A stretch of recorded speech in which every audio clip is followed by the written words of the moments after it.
Olá, meus amigos. Gostaria de trazer mais uma vez uma mensagem da palavra de Deus para a sua vida, que ela possa trazer grandes ensinamentos, trazer esclarecimento para o seu coração. Talvez você tenha alguma dúvida a respeito do que eu vou falar hoje, e eu gostaria que você, se pudesse, abrisse a sua Bíblia em João 6, o capítulo 6, do versículo 53 a 57. Mas antes eu vou dar uma pincelada a respeito do que eu vou falar, porque trata-se de um bem bolado entre o Velho Testamento e o Novo Testamento.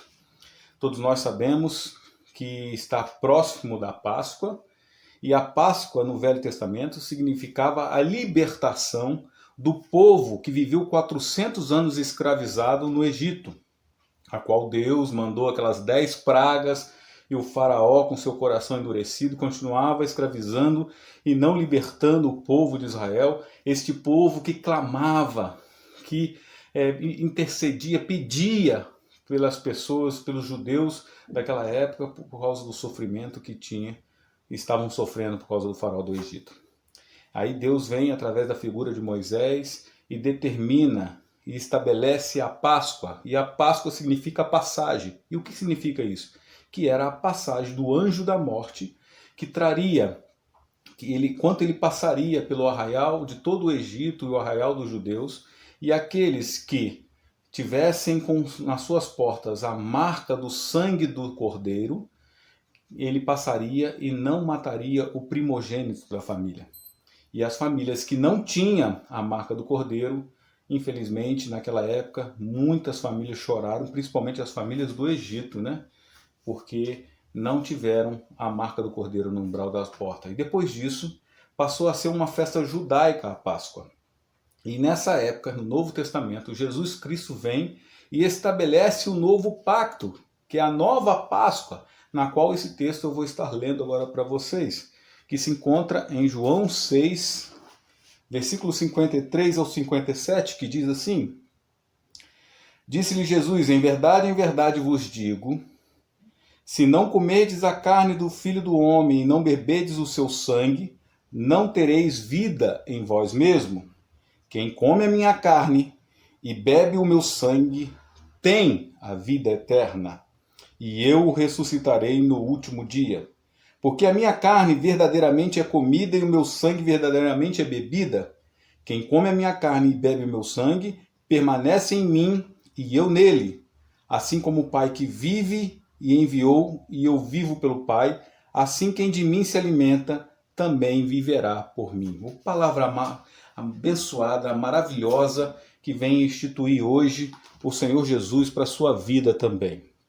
Quero compartilhar com você que o povo, quando saiu do Egito depois da Páscoa, eles passaram pelo Mar Vermelho, né? Atravessaram o Mar Vermelho, e o trajeto que eles iam chegar até a terra prometida, que Deus havia prometido desde Abraão, para os filhos de Abraão, para a descendência de Abraão, e quando eles chegam na porta da terra prometida, eles, em desobediência a Deus, eles acabam voltando e rodando no deserto, 40 anos rodando no deserto, até que aquela geração incrédula fosse morta, apenas entrasse a geração de jovens, adolescentes, e apenas Josué e Caleb, que é aqueles que creram na palavra do Senhor.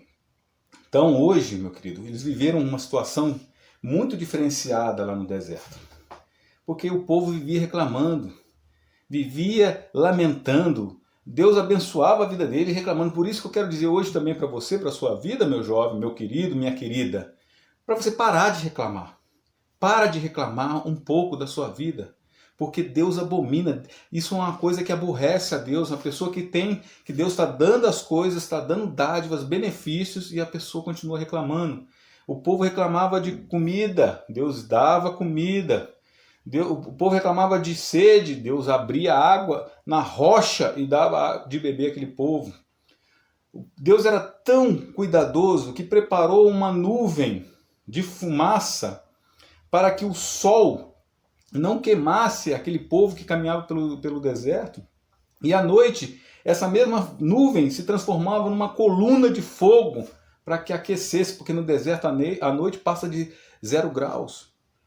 Deus sempre tinha um cuidado com o povo e o povo vivia reclamando. E no deserto, o povo comeu do maná. O maná era um cereal, tipo um pão de mel, um pão uma coisa meio que gosmenta, mas que caía do céu e que alimentava, era saboroso aquilo, e Deus enviava do céu para o povo se alimentar. Deus enviou do céu o pão para eles comerem, e aquela geração, mesmo assim, acabou morrendo, porque não creram em Deus. Aí Jesus vem no Novo Testamento e fala, ó, os seus pais comeram do maná no deserto e morreram, mas aquele que comer do pão vivo que desceu do céu, que sou eu, se você comer da minha carne, se você comer e beber do meu sangue, você terá a sua vida para a vida eterna. Então, querida, hoje nós estamos falando sobre duas ordenanças que Jesus Cristo deixou aqui na terra. Primeiro é uma ordenança do batismo e a outra da Santa Ceia. Por isso que as igrejas evangélicas celebram essas duas ordenanças. Primeiro o batismo. O batismo é para você mostrar simbolicamente, mostrar para as pessoas, inclusive para o inimigo de nossas almas, que você morreu para o mundo e está renascendo para Deus. Esse batismo tem que ser feito por imersão, porque foi assim que Jesus instituiu. Jesus não precisava ser batizado, mas ele fez para deixar como exemplo. Ele foi lá e mergulhou no Rio Jordão com o João Batista, e ele, quando vê Jesus, falou assim, mas Jesus, você não precisa ser batizado, eu que preciso ser batizado por você. Aí Jesus vira para ele e fala assim, não, que se cumpra a palavra.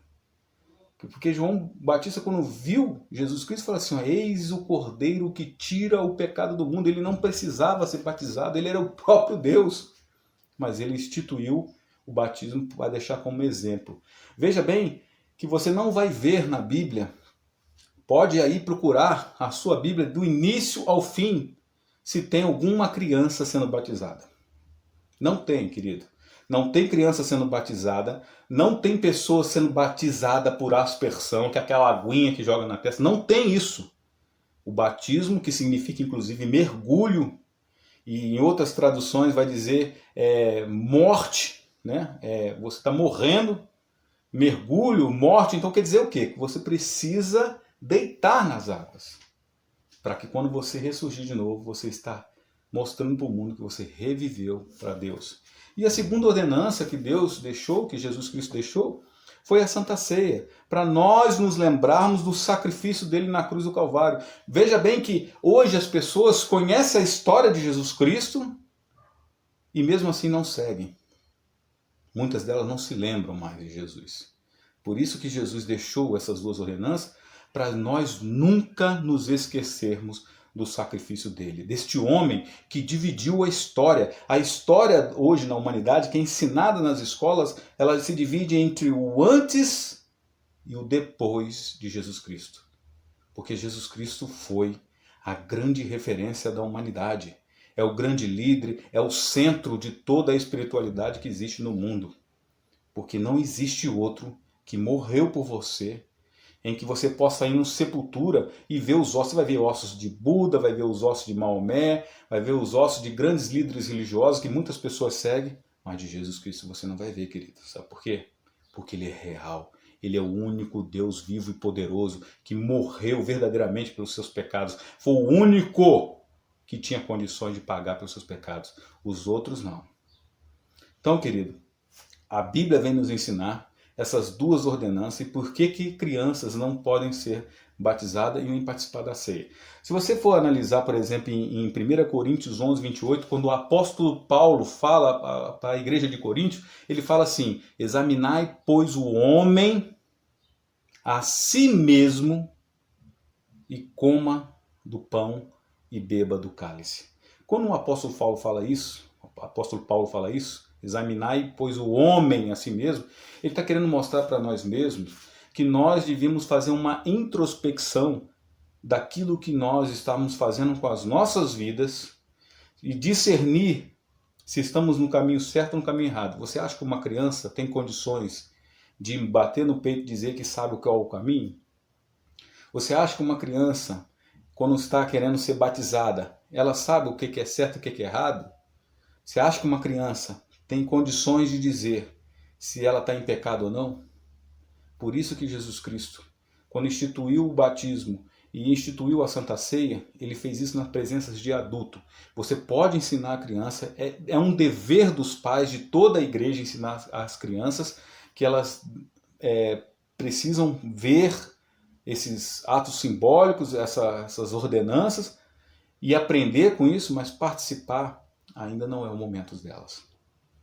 Então, querido, e gente, eu fico imaginando, eu estava pensando aqui um tempo que eu até tenho amigos que nos seguem no canal e são também amigos meus abençoados, pessoas que inclusive eu trabalhei como o chefe Reginaldo Leme. Eu tenho um amigo que tem um canal no YouTube, gente, eu peço até para seguir porque é muito bacana, o cara é fantástico, cozinha pra caramba, ele é o neto, né? E ele tem um canal no YouTube chamado Tatu na Cozinha, depois vocês veem lá. Esses caras entendem de comida, talvez eu dou pro gasto aqui, faço alguma coisinha diferente, mas esses caras não, esses caras entendem pra caramba de comida. Aí eu lanço até um desafio para eles, né? Porque João Batista, que foi aquele que batizou Jesus Cristo, ele comia no deserto gafanhotos e mel. Era a dieta dele. Depois eu pedi até o neto aí para fazer um prato aí, bolar um prato aí com gafanhotos e mel. Quero ver se vai ficar bom, viu, Neto?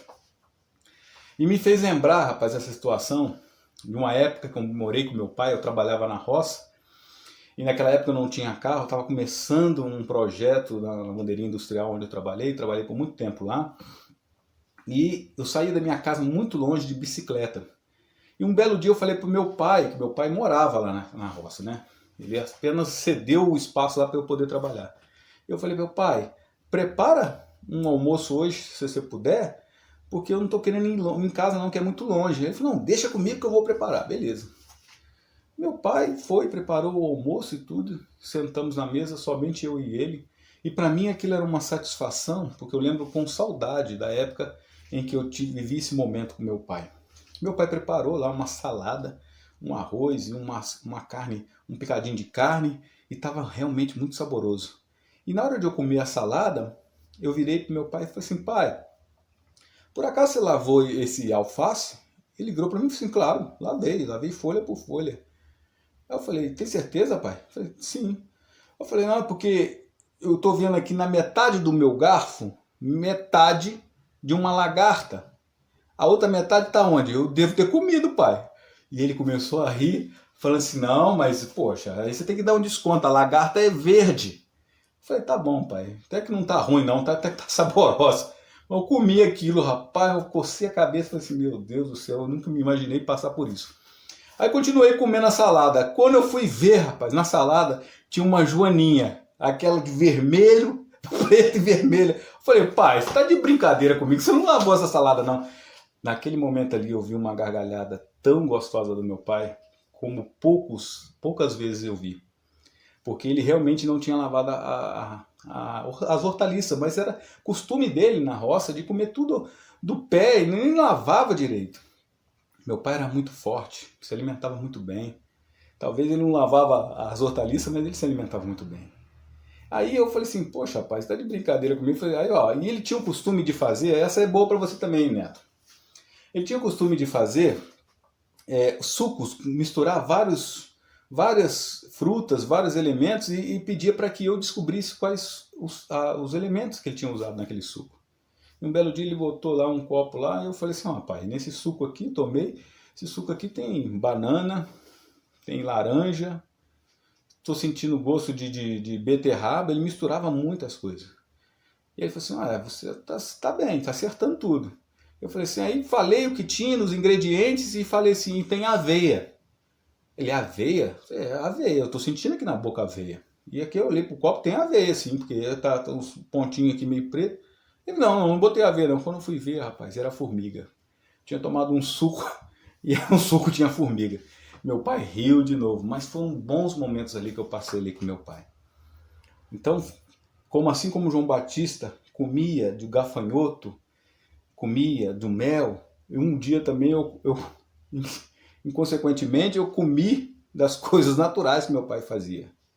Mas eu quero lembrar para você, querido, que o que Deus determinou, quando ele fala assim, que você precisa comer da minha carne e beber do meu sangue, ele está querendo dizer que se você não pega a palavra e não se alimenta dela e não vive ela na sua vida, nada adianta na sua vida mais.